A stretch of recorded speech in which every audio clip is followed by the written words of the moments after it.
to second base, forcing Rojas to stay at first, especially when you have a pitcher like Christopher Sanchez, who's a notorious ground ball pitcher. You can see the extension there. Keeping Rojas at first, you're one pitch away from getting out of this and from getting 2 outs. Hello, beautiful people. Welcome to Citizens Bank Park in South Philadelphia, home of the Phillies, facing against the Los Angeles Dodgers for this baseball game tonight.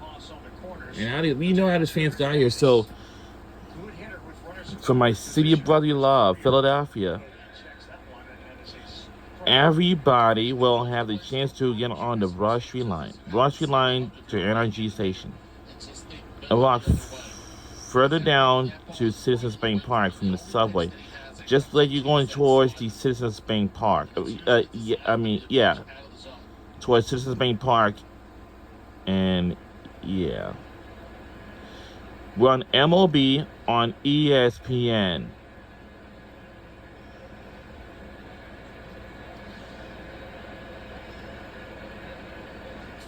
Strikes, 21 balls. As Sanchez gets set 2-1 to Teoscar. That's 3-1. I know I have been to the Phillies game 5 years ago. To get any chase. No, and Eduardo hit on it. What Miguel Rojas did using the big part of the field, that's what these guys are looking for. So if you can get something on the edge, they're going to swing at it, as we've seen tonight. 3-1, beaten on the ground. Turner will go to second for one. Start to first. Nets will score. That's their first. They get 2. We go back to the studio with Kevin Connors. Randy, 13 in a row for the Red Sox, and they jumped on Baltimore here. Doug behind Wilyer Abreu. Abreu, 600 slugging percentage over the last 2 weeks, is wearing out left-handed pitching and now right-handed pitching. 3-2, the Red Sox lead. Randy, top 5. Yeah, it has been remarkable, and it has been a confluence of factors that have led Boston on this 13-game streak. I assume that's strike 1. Yeah, it is. Their defense has been phenomenal. Abreu's been out of his mind. Yoshida has been great. And the pitching from Sonny Gray to all the young lefties, among the best in baseball. I really want to point out a great sequence here from Realmuto, getting that double play. We talked about Sanchez, just some non-competitive off the plate.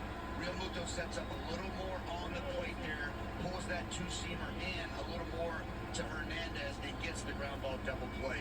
Big pitch there, and a nice job by Realmuto making an adjustment for his pitcher. 0-2 to call. That's how to play. So you're saying that Realmuto got into the head of Sanchez by where he stood? No, you do it. Let's see how he set in. We had so many misses off the plate away when he was losing at hard side. So being a pitching coach as a catcher, he sets up more in, gets the 2-seam movement so the hitter hits the top of the baseball and gets that double play. That's called being a pitching coach as a catcher, knowing your pitcher. Love that. And the beauty of it is, because he saw 4 consecutive changeups, all of a sudden that sinker, with what Mike Petriello was talking about, the extension that he has, got on him just a little bit more.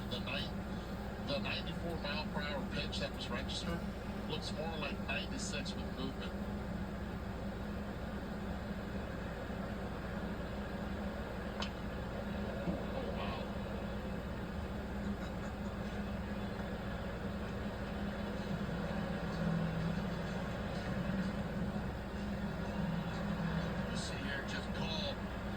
Taking that slider, and I'm not swinging and missing it down when I'm throwing the hands at this bad boy. Heads up, Freddie Freeman. And Max Muncy taking cover.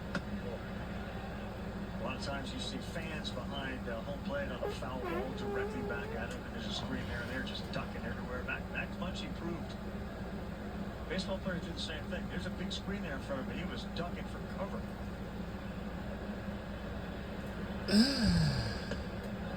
2-2. By the way, you talk about depth. Think about what Dave Roberts has if the Phillies end up seeing Sanchez tired, get out of the game early, they go to a right, and they have Kyle Tucker and Max Muncy sitting there on the bench. Yeah, that's I think that's some guys on the IL too. that are going to come back at some point. We know the depth the Dodgers create each and every year is impressive. Well, that was a call right here. Working the count. And last week, we have started the second half Three consecutive pitches, and now of the he's been able season. to track We got a month and a half. before the game. He was doing his virtual reality, something that he always does. Yes, we got a month and a half. On the ground, Turner. No, underneath his glove. Range to his left. We got a month and a half Yes, and the one thing of this regular season before we had the MLB playoffs is coming your way, probably in September, right after was the regular season finale ends. down and work up. That's all. And trying to work down, you have to work from bottom up in order to make that. It's too high right there. And if you're, it's easier as a fielder down to up instead of up to down. Base hit is a scoring decision here in Philadelphia. Now rushing. Eddie, you know when things are going rough, it feels like the game is moving so fast and you're just late, whether it's hitting or fielding. You can see Trey Turner right there, just the gloves not out in front, to your point, and out in front of him where he can make a play and see the ball out in front. It's like he stabbed at it, just late getting to the baseball. I don't know if that's a pre-pitch routine. He just feels like it is a little bit stiff out there, and he's such a great athlete. You rarely see that from a guy with his skill set.